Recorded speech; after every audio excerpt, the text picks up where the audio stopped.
For us, the Congolese diaspora in the United States and maybe other places, we just want to convey this message to the president. Mr. President Donald Trump, we are ready. For us, we are not playing chicken like the way we saw Zelensky doing in the White House, blah, blah, blah. For us, we are ready. We are ready. And our precious materials are actually the best in the whole world. We've lost a lot of people. And it's time we come to an end. We have to put an end to this. Mr. President, we are cleaning up the mess. And that's why we come to you and ask you to please give us just that chance, that little chance, and see how the Congo can transform America and the whole world.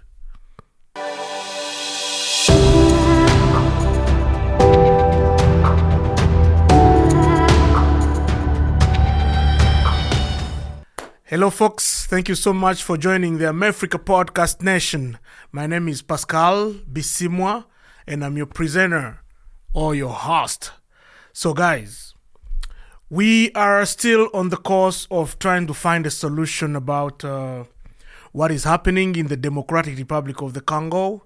And as you can know, right now it is a hot topic in Africa, on the African continent.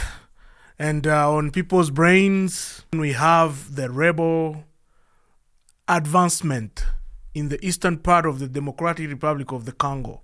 So in particular, I'm just going to speak about this crazy war that is happening in the Congo. You know, the way this war has been going, it has been going for 30 years now. And it was quiet, you know. It was like an underground mission. But now, because of how people are really, really bringing it out to life, or they're shining the light on what has been happening in this part of the world, it is time. It is time, and all the options are on the table. So, we have come to a very, very great understanding that this war was a very orchestrated war from the beginning, and it was very many contracts signed, very many agreements in order to extract the very rich mineral resources in the Congo. You know, this country alone has minerals worth 24 trillion deposit of beautiful precious materials that we all want right now with advancement of AI. And we talk about the coltan, the cobalt, the lithium, the uranium. We got a lot. And this deposit is way like more than we expected, actually. So the narrative that was being pushed before was that we were receiving these attacks from the neighboring country, Rwanda. And the country, Rwanda, portrayed that they are chasing, they're just going to look for people who caused a lot of havoc in their country, and they ran into the Congo. So they used that narrative as they are chasing those people in the Congo, yet they were looting minerals. They were looting minerals, and it was a mess. It has been a mess for a long time. But now everybody's talking about it. People are already seeing the real image of the whole war. And, well, a lot has been stolen. We cannot refuse. We can't stop. That's just natural mineral resources. But you know what? We just want to do it the right way now. You know, all these mafia operations from our neighboring countries, they were comfortable because they signed a lot of big deals with the European Union, with I don't know who, with what. All those deals were under the table. But for us, we want to do a trade, like an open trade, well known. Please come and fix an army base in the Congo. Please come and fix very serious security in the Congo so that people can live in peace. And we want to shame the devil. We really want to shame the devil because there is no way one population can suffer for more than 30 years just because of what is underneath their soil. It's unacceptable. And that's why we're saying enough is enough. Mr. President, I know you love the Congo, and we don't have trouble. I know so many people pumped so bad information in your head thinking that the Congo releases criminals to come to the United States, blah, blah, blah, blah. That's a big lie. The Congo has never released a single member of their community to come to the United States to cause havoc. Never, never, never. Our prisons, nobody has ever broken out of our prisons unless when there is that crazy turmoil. But our prisons are the filthiest prisons. Nobody can break out to come to the United States. Nobody. Or that thing we heard about, like mental institutions. Guys are coming from mental institutions from the Congo. We don't have mental institutions that can release people to come to the United States. That's a lie. That is a big lie. So all of this was orchestrated to cover up the atrocities that are being carried in the Democratic Republic of the Congo.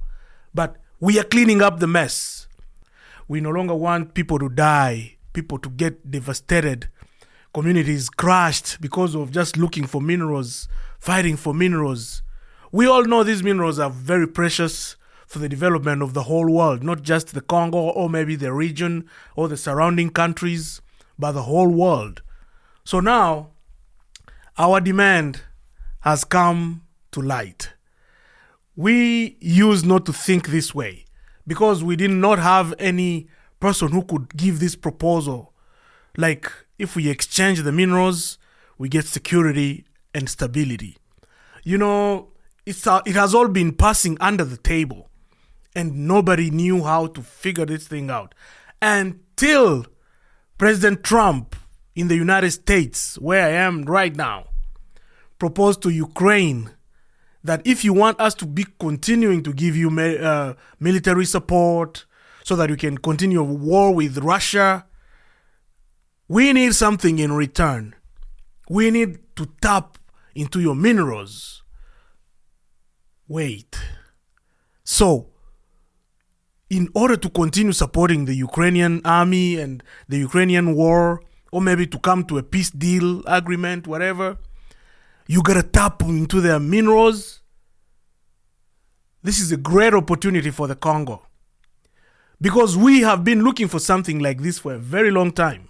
And we did not get a chance to really look into these kind of like arrangements.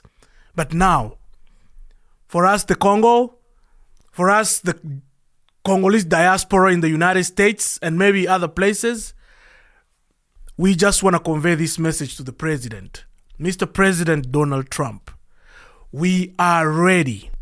The government of the Congo is ready. The population is ready. We are going to do a very good exchange.